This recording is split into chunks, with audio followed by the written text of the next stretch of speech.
Okay, can you see the screen? Yes, sir.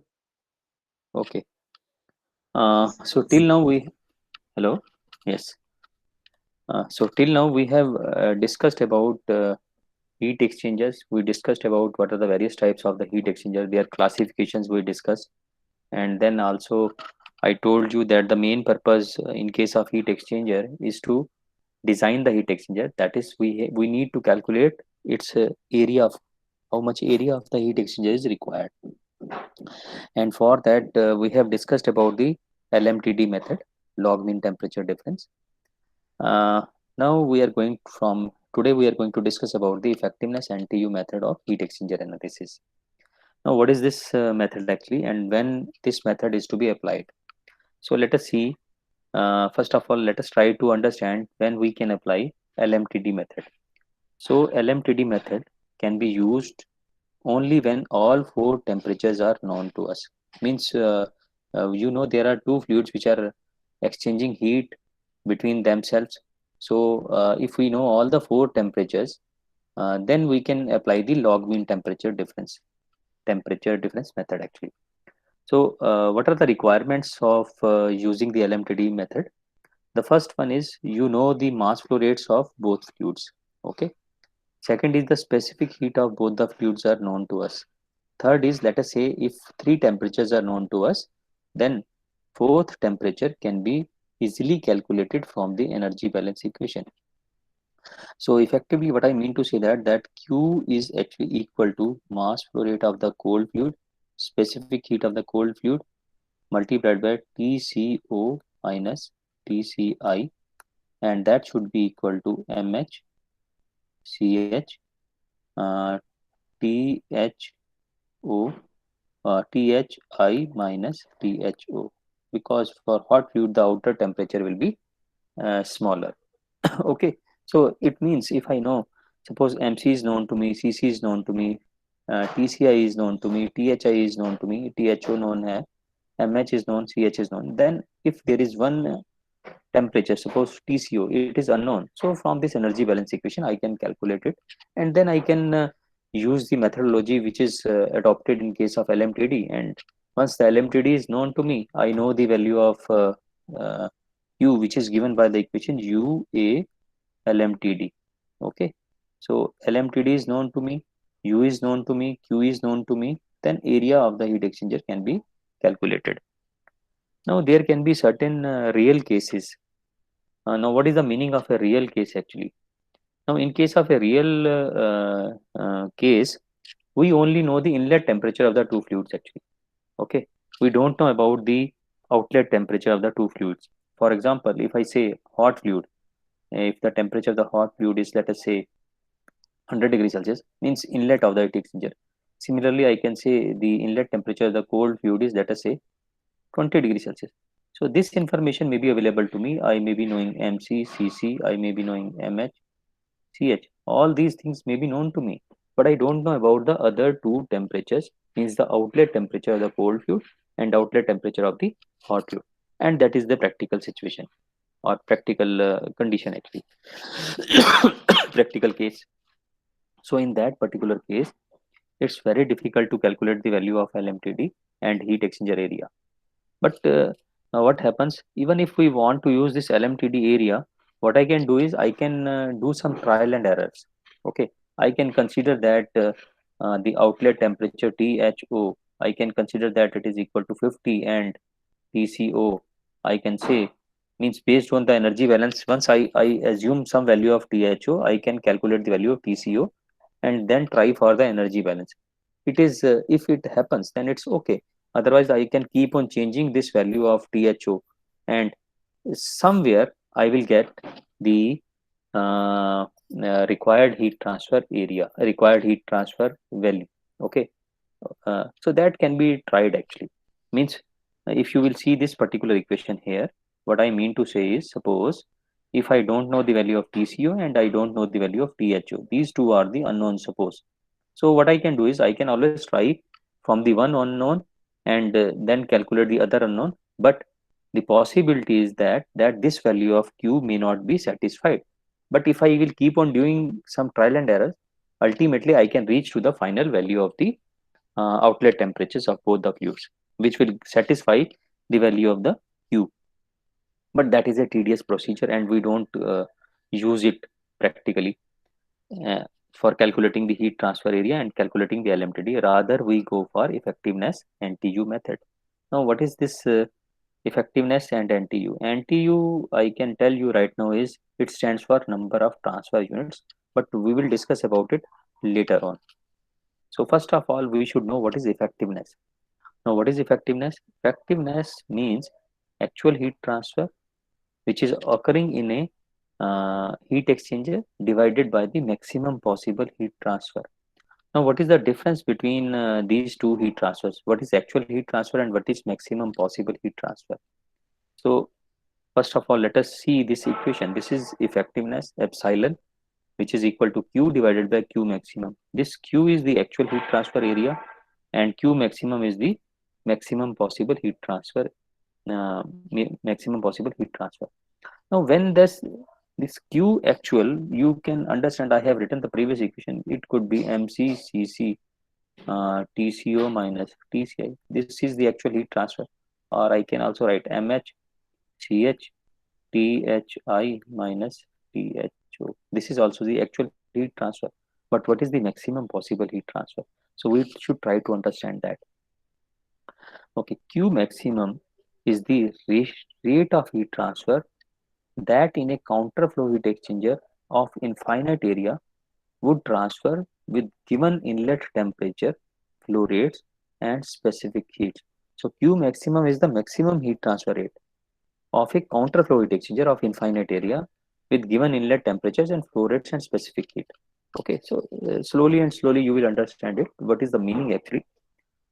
Also, we recognize that maximum possible heat transfer would be obtained if one of the fluids was to undergo a temperature change equal to the maximum temperature difference present in a heat exchanger. Okay, so that is also a condition actually. Until unless one of the fluid undergoes the maximum possible temperature change, maximum heat transfer cannot occur actually. For example, if the hot fluid temperature is Thi, which is equal to, let us say, 100 degrees Celsius, and cold fluid temperature at inlet it's let us say 20 degrees Celsius. So this is the maximum possible temperature difference of 80 degrees. So one fluid has to go to this temperature difference. Okay, and this can happen only in case of a counterflow heat exchanger and with infinite area. Okay, that you will understand now, because what happens, suppose if it is a parallel flow heat exchanger, if I will draw the temperature profiles, so the hot fluid temperature profile will be like this and cold fluid temperature profile will be like this. Both this will be the case actually for hot and cold fluid. Even if I will make it infinitely long, then what will happen? This will happen.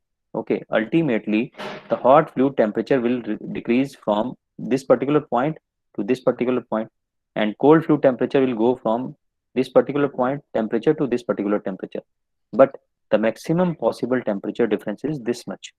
And so in case of a parallel flow heat exchanger, you cannot achieve the maximum possible heat transfer. This is possible only in the case of counterflow heat exchanger with infinite area. So let us try to see the diagrams which are shown here. Now we are considering two situations. Okay, we are considering two situations. The first situation is we have a counterflow heat exchanger counterflow heat exchanger of infinitely large area. So you can see it here. I have written it here. We have a counterflow heat exchanger of infinitely large area. Now let us see. This is the hot fluid at temperature Thi, and this is the cold fluid at temperature Tci. Okay, so both these temperatures are known to me. I have already told you in case of effectiveness NTU method, I know the inlet temperature of hot and cold fluids. Okay, so now what's going to happen now? I have made it because this heat exchanger is infinitely long. So one of the two fluids, because I have two fluids, hot and cold, one of the two fluids will undergo the maximum possible temperature change. And what is the maximum possible temperature change? That maximum possible temperature change is this much. which is actually equal to this value, Thi minus TCI. This is the maximum possible temperature change. Now, which fluid can undergo this maximum possible temperature difference in case of a counterflow heat exchanger? The fluid which has the lower heat capacity. What is heat capacity? Heat capacity is given by mass into specific heat. So, now suppose for a given value of Q, if I have to go for delta T maximum, okay. Now this value is already known to me, and this is the value of Q. Then which fluid will undergo the maximum heat, maximum value of this delta T? That can only happen when this value of M into C is minimum. When this value is minimum. So that is what we have tried to show here in this particular graph here, that I am saying that for hot fluid the heat capacity value is larger in comparison to the heat capacity value of cold fluid. Okay, so you can understand if the heat capacity is higher, then the temperature difference will be lower. So that is what is happening in case of hot fluid. The hot fluid undergoes a temperature change which is equivalent to this value only, this temperature difference. Okay, whereas the cold fluid, being a smaller heat capacity fluid, has undergone the maximum possible temperature change from TCI to TCO. But you can see the TCO is actually equal to THI. Okay, so that is the requirement of that is what is required for defining the effectiveness of a heat exchanger. So this is the first case where we have considered that the hot fluid is the has the higher heat capacity in comparison to the cold fluid. Now let us see the another scenario which is shown in the diagram B here. What is shown here is that the cold fluid has a larger heat capacity. Okay, just wait for a minute.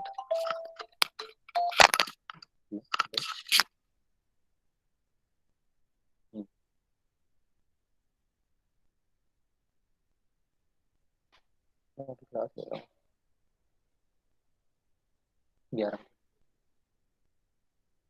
Hmm. Hmm. ठीक.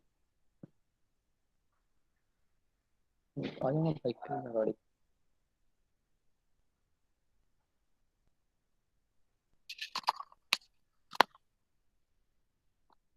So in case of cold fluid, the heat capacity is higher in comparison to the hot fluid. So what will happen in this particular case? The hot fluid will undergo the maximum temperature change, which is shown here. This is the inlet temperature of the cold fluid.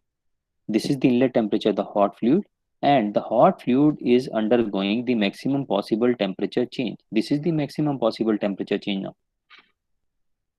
and this is equal to THI minus TCI. Okay, so this is the value, whereas the cold fluid will undergo smaller temperature difference from TCI to TCO only. So the fluid which have the lower heat capacity is has the possibility of going under maximum heat transfer. Okay, so let us proceed further now. So once again, this is the first case which I discussed with you, that we are considering that the cold hot fluid has the higher heat capacity. Now what can we do in this particular case? For this type of the heat exchanger with no external heat losses, the outlet temperature of the cold fluid will be equal to the inlet temperature of the hot fluid. So you can see it here. Inlet temperature of the cold fluid is this one, and the outlet temperature of the cold fluid will be equal to the inlet temperature of the hot fluid. Since area available for the heat transfer is infinite, the temperature distributions in the fluids are shown in diagram so and so. This is this diagram only. The maximum rate of heat transfer is then given by, now what is the maximum possible heat transfer? That Q maximum will be equal to Cc. Now what is this Cc? This is equal to mass of the cold fluid multiplied by the specific heat of the cold fluid into this temperature difference, TCO minus TCI, because cold fluid is undergoing the maximum temperature difference. And you can see this TCO is equal to THI. So this Q maximum is equal to Cc into Now this TCO has been replaced by THI minus TCI, and this equation gives us the maximum value of the heat transfer. Now, what is the actual value of the heat transfer if it would not have been a infinite heat exchanger? Then the cold fluid, because is the we can consider the cold fluid only, because uh, both the fluids will undergo the same amount of the heat transfer actually. Okay, even if it's a hot fluid or cold fluid, both will undergo the same heat transfer. But for defining the effectiveness, we would take similar type of the fluids. If the cold fluid is the minimum fluid, cold fluid has been used for calculating the maximum heat transfer, then cold fluid heat transfer as actual should be considered here. So uh, Q actual will be given by Cc into Tco minus Tci. Okay, so this is the value in a actual heat exchanger. So let us try to see what is the effectiveness value later on. That we can say that effectiveness based on the cold fluid will then be equal to Q divided by Q maximum. Okay, so that will be equal to Cc Thi minus Tci divided by Cc Tco minus Tci. So just try to see it here. This is the I think I have written in means in a reciprocal form. Actually, this should be in the numerator and this term should be in the denominator. Okay, so that would be a means the correct way of writing it. So once again I will write it. This is the effectiveness of the cold heat exchanger or based on the cold fluid. So in the numerator there should be actual heat transfer. This is equal to TCO minus TCI, and in the denominator it should be maximum possible heat transfer, so THI minus TCI, and CC and CC will cancel out. So effectiveness becomes TCO minus TCI divided by THI minus TCI. Similarly, if cold fluid is the maximum fluid or its heat capacity is more in comparison to the hot fluid, then the reverse will happen. So hot fluid will be undergoing the maximum possible heat transfer in case of a counter flow heat exchanger. So we will be able to write it as Q maximum is equal to CH into THI minus THO, and you can see THI will further reduce in temperature and THO will be equal to TCI. So what we can do is we can replace THO by TCI here in this particular equation. So Q maximum becomes CH THI minus TCI. Why we are trying to write it in this particular way is because it is the maximum temperature difference. This THI minus TCI, this is always the delta T max value. Okay, no other value is delta T max in both the cases actually. If you will see the previous case also, then also the delta T max was THI up minus TCI. So same thing is happening here also. Here also delta T max is THI minus TCI. And because we have considered the hot fluid as the fluid which has the lower heat capacity, so we will take the value of Q which is equal to CH THI minus THO, and then we can define the effectiveness based on the hot fluid actually. Okay, so epsilon H, so it will be given by CH THI minus THO divided by CH into THI minus TCI, and CH and CH will cancel out. So we just have to see which fluid has the lower heat capacity, and based on that we can define the effectiveness of the heat exchanger. So if hot fluid is the minimum fluid means for which the product of mass into specific heat capacity is lower, that becomes the minimum fluid, and that will undergo the maximum possible heat exchange actually, the maximum possible temperature difference. So that is the fluid which will be considered as the minimum fluid actually. Okay, so either it could be hot fluid which is the minimum fluid, or it could be the cold fluid which is the minimum fluid. So basically it depends upon the product of mass into specific heat. You should always keep this in mind. So this is the two ways of writing the effectiveness, but actually I would say that the general formula for the effectiveness is always equal to this is the maximum temperature difference Thi minus Tci. Now you just have to calculate the value of m into c for the hot fluid and m into c for the cold fluid. Whichever is smaller, for that particular fluid you will have to write the temperature difference in the numerator. For example, if it is the hot fluid for which the value of m into c is smaller, so here we will write the temperature difference for the hot fluid. That means Thi minus Tho. Okay, so this becomes the effectiveness. Otherwise, in the second case, if this is the smaller value, in that particular case it will become, the denominator will remain same. This is the maximum possible temperature difference, and in the numerator we will be using the cold fluid temperature difference, and it would be equal to Tco minus Tci, because in case of cold fluid the outlet temperature is higher than the inlet temperature. So either of these two definitions can be used for calculating the effectiveness of the heat exchanger. So further, this is nothing important here. You can see it is equal to, what we have written is, once we know, uh, we calculate the value of mccc. If it is smaller and mhch is larger, then we can say that this is c minimum and this is c maximum. C here stands for heat capacity.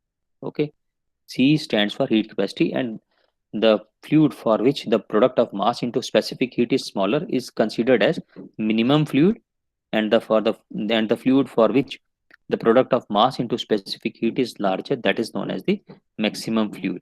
Okay, so we have just calculated the value of the effectiveness, which is given by delta T actual, okay, divided by delta T maximum.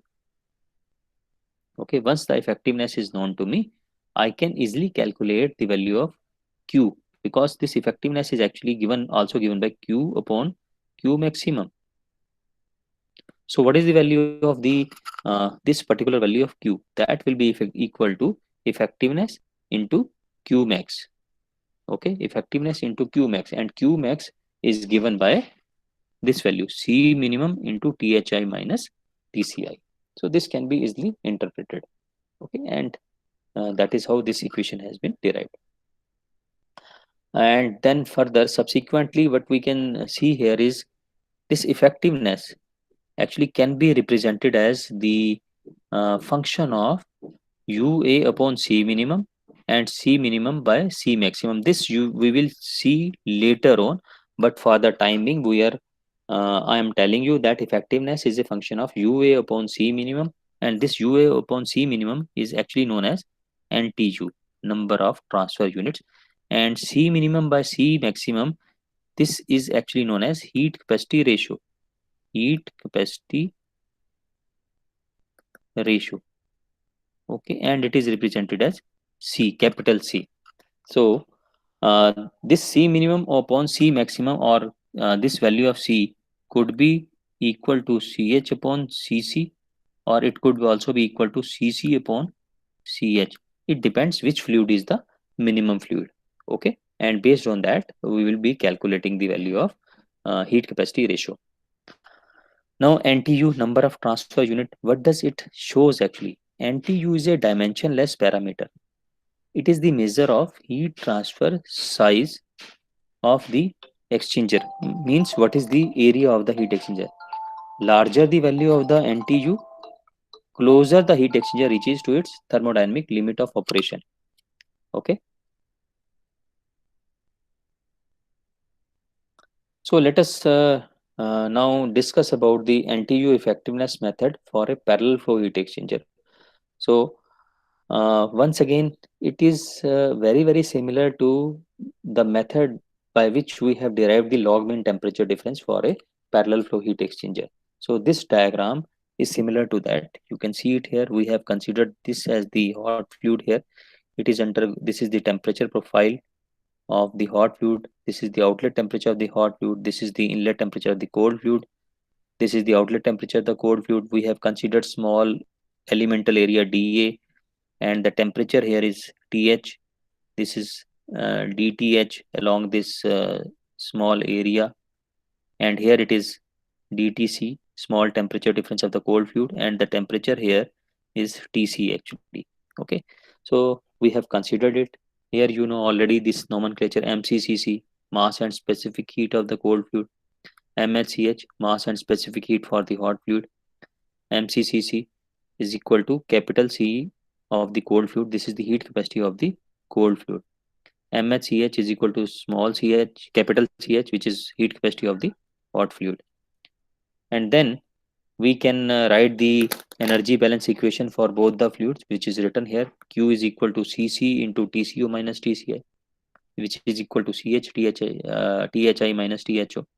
And similarly for that smaller area which we have shown here, this value of delta Q be written in terms of mass flow rate of the hot and cold fluid, MCCC into uh, uh, MCCC into DTC, and this should be equal to minus MHCH into DTH. Okay, that is how we can write it also. And you know why in case of hot fluid we are taking a negative sign? Because in case of hot fluid the profile is like this, from inlet to outlet, and the temperature is reducing. So to take the absolute value of the heat exchange, we have put a negative sign here. And from this particular equation, we can calculate the value of dTc and dTh, which comes out to be delta Q by Cc, because this value is Cc, this value is Ch, capital Ch. So this is what we get. Then we calculate the value of dTh minus dTc from here, subtracting this from this. So this is what we get here: minus delta Q by Ch minus delta Q by Cc, and then delta Q has been taken out of the brackets, and this is what remains inside the bracket. And then dTh minus dTc is equal to, now this delta Q we can also write it in terms of overall heat transfer coefficient, which is given as U into dA into Th minus Tc. Okay, so that is what has been written here, and the inside of the bracket remains the same. And then this value of Th minus Tc has been brought to the left side, and you can see this is up to this particular point. While deriving the equation of the LMTD, we have followed the same procedure actually. Okay, so till this particular point the procedure is same. Rather, the next step, if you will see, we have integrated this particular equation from the left hand side, okay, and the right hand side also. So we get the log term on the left hand side. Now up to this particular point we also uh, derived the expression for the LMTD, and then from this point further we can, because we don't have the outlet temperature, now we can apply the concept of the effectiveness of the heat exchanger.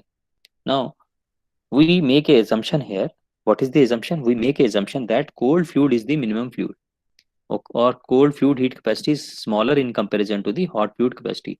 So this cold fluid is the C minimum, and this hot fluid is the C maximum. Okay, so this is the assumption. We can reverse our assumption also, that CH is smaller in comparison to CC, but in any case you will get the same final expression as has been derived in for this particular case. Now let us see, what if we are considering CC as the minimum fluid, then effectiveness will be equal to TCO minus TCI divided by THI minus TCI, because this is the maximum temperature difference and this is the cold fluid which has been assumed as the minimum fluid, and that is why this temperature difference of the cold fluid has been considered here. Now if you will see this particular equation from here, this log term has been taken to the right hand side in the terms of exponential. So what do you get here from this particular value? Because Cc is the minimum fluid which we have considered, so Cc has been taken out of the brackets, and here we get Cc by Ch plus 1. Okay, just see it carefully. I am giving you a 10 seconds. You can see Cc has been taken outside the bracket, and then we get Cc by Ch, and this Cc by Ch is nothing but the ratio of the heat capacities, which is denoted here as capital C. So 1 plus capital C, and this term UA upon Cc, because this Cc is the minimum value of the heat capacity, so it becomes NTU. And NTU, you should remember, NTU is equal to UA upon C minimum. Okay, this is the value of the NTU, and NTU reflects the area of the heat exchanger. So once we have developed this particular equation, which is written here as equation number 1. Okay, now we just need to do some take certain steps for transforming this equation into the equation which includes NTU as well as effectiveness. Okay, so let us see it here what we have done. So equation 1, if you will see here, it is THO minus TCO, THI minus TCI. This is the left hand side. So THO minus TCI or THI minus TCO. So first what we have done here is, this is the energy balance equation which we have utilized here. Okay, nothing more than that. It is energy balance equation. So from this energy balance equation, what we have calculated the value of THO. Okay, so we calculated this value of THO, which comes out to be this particular, and then here we have put that value of THO. You can see it here. This is the value of THO, this is TCO. Okay, and this is THI minus TCI. And then what we have done, we have subtracted TCI here and added TCI here. Remaining terms, you can see they are the same. Why we have tried to do it? Because we want to get the expression of effectiveness in the left hand side of this equation number 1. So you can see it here. This is THI minus TCI, THI minus TCI. Here also, this is TCO minus TCA and THI. So this term and this will give rise to the effectiveness value. Okay, so whereas the first term will cancel out. So it has been rearranged actually. You can see it here. This term will give us 1. The second term will give us this term, and this term will give us C into effectiveness. And the third term will give us minus effectiveness. Okay, I hope this is clear to you. And then we can put this value, because we were utilizing this equation, which was the left part of this expression which we got for the NTU. Okay, here. So this we have transformed in terms of this equation.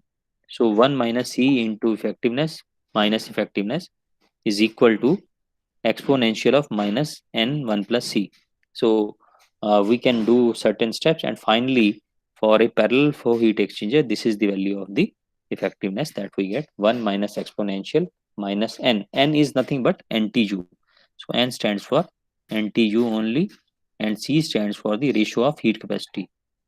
Okay, so we have tried to write it in simple terms, so it is so that it is easy for you to remember. Ratio of heat capacities. Okay, so let us proceed further for the counter flow heat exchanger. In the counter flow heat exchanger also, we have proceeded in the we went in the same manner as we did in case of the parallel flow heat exchanger. Okay, and we calculated the value of the delta Q, we calculated DTH minus DTC, then same way like we did in the case of LMTD. So this is the value of, we derived this particular equation, then this equation, this equation. So once this equation you get, this you derived in case of LMTD also.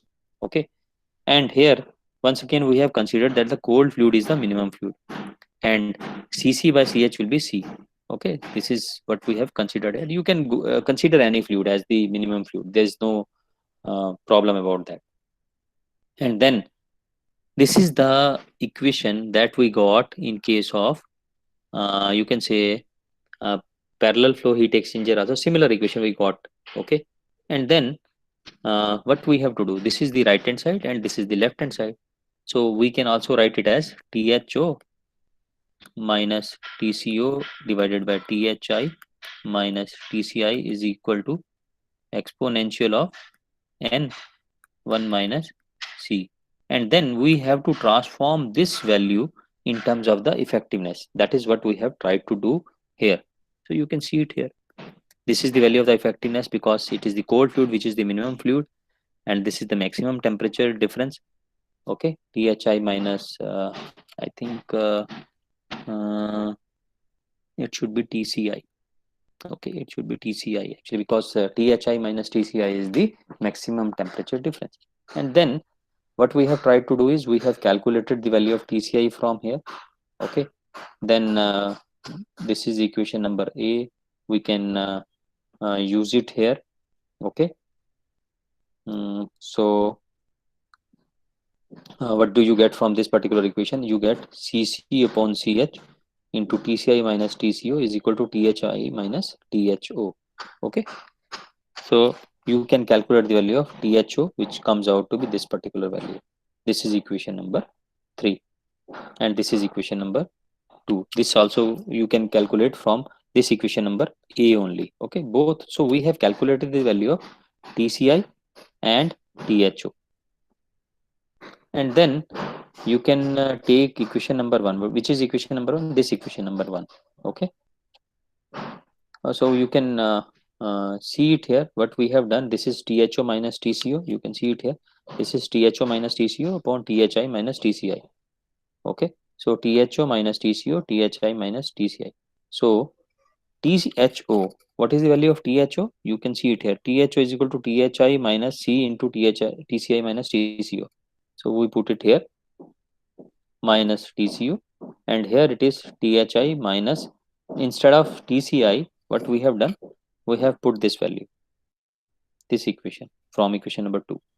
So this is the equation, and then we can see it's quite simple. We have do some jugglery, and then finally we get this value as 1 minus C epsilon upon 1 minus epsilon. This is what we get, and we can put in equation number 1, and then this is the equation number 1 here that you get. And finally when you solve it after doing certain calculations, this is the expression for the effectiveness of the counter flow heat exchanger. Okay, so normally I would suggest you, if you will, until unless you will do it, you will not be able to understand it properly. Okay, so you need to do it.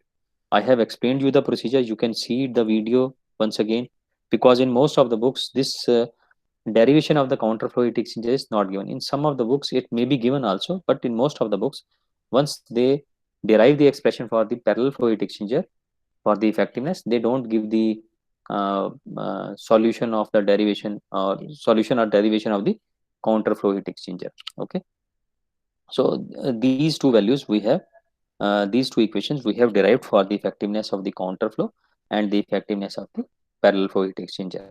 Okay, now there are certain special cases here. What are those special cases? If it's a parallel flow heat exchanger, and suppose there could be a possibility that the value of C comes out to be 1. C comes out to be 1 means we still now we are considering that MCCC is either greater than or less than MHCH. And the third case could also be that MCCC is equal to MHCH, or C is equal to 1, because it is equal to MCCC divided by MHCH, or MHCH divided by MCCC. So in both the cases, you take any numerator, any denominator, the value will come out to be 1 for ratio of specific heats, that is C is equal to 1. So what to do in that particular case? How to calculate the effectiveness for the parallel flow heat exchanger? This was the formula of the effectiveness that we have derived. So put the value of C as 1. So you can see it here. This is the value of the C as 1, and then this is the final expression for the effectiveness. The other case could be that the value of C is equal to 0. Now, in which case the value of C could be 0? Yes, if it is a case of boiling or condensation of a fluid. Okay, in case of boiling or condensation, okay, the fluid which is undergoing boiling or condensation, for that fluid the value of delta T is equal to 0, and then its heat capacity will become C max.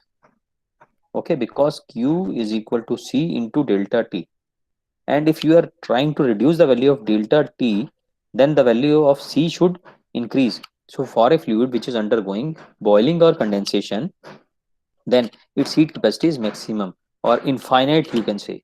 C maximum is goes to infinity actually, because we have to satisfy the value of the heat transfer. Q is equal to C into delta T. Delta T being 0 during the process of boiling or condensation, C should be infinite so that this equation is satisfied. Okay, so in that particular case, the other fluid is the minimum fluid, and the value of C is equal to C minimum divided by C maximum. C maximum is now infinity, so this value will come out to be 0. So we can put the value of C as 0 in this particular equation, and then finally we can see that the value of effectiveness for a parallel flow heat exchanger comes out to be 1 minus exponential of minus n. So for parallel flow it's quite easy. Now let us talk about a counter flow heat exchanger. Now for a counter flow heat exchanger, uh, if the value of C is equal to 0, it's quite easy. You can see it here. You can put it 0 here, and finally the expression for the effectiveness comes out to be 1 minus exponential of minus n. So there is no problem in this particular case. However, if we take the value of C equal to 1 for a counter flow heat exchanger, just try to see this particular equation above. You will find that it becomes effectiveness is equal to 1 minus e raised to power 0, because once you put the value of C as 0, this term becomes 0.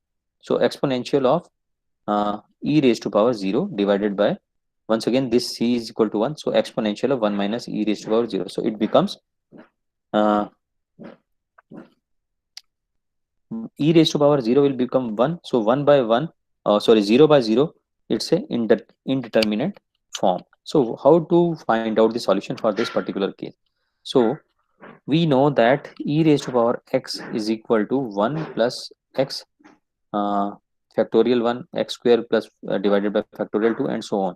So what we can do is this term which is written here, this exponential of this, this is e raised to power x actually, and x here is equal to minus n 1 minus c, and we can expand this term actually. So you can see here. So what is x? X is equal to minus n 1 plus minus c. You can see it here once again.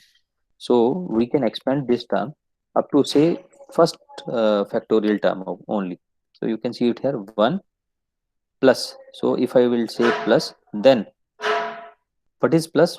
It is x. The value of x is minus n 1 minus c. So we can take this value. So 1 was already there, and then this is the uh, uh, what you call it, it is the expansion actually. It is the expansion of e raised to power x. So it is equal to 1 plus minus n 1 plus c. Similarly in the denominator also we can write this particular equation. Then you can see it here, 1 and 1 cancels out, and we get here minus n 1 minus c. In the denominator we get this particular value, and finally if you will see it, the final answer comes out to be n over 1 plus n. So this is the effectiveness of the counter flow heat exchanger when the value of the when the value of C is equal to 1. So we have taken these two special cases. So if you have any questions, you can ask me. I would like to end my lecture here only. Any questions? No, sir, no questions. Okay, just wait a minute. I will take your attendance.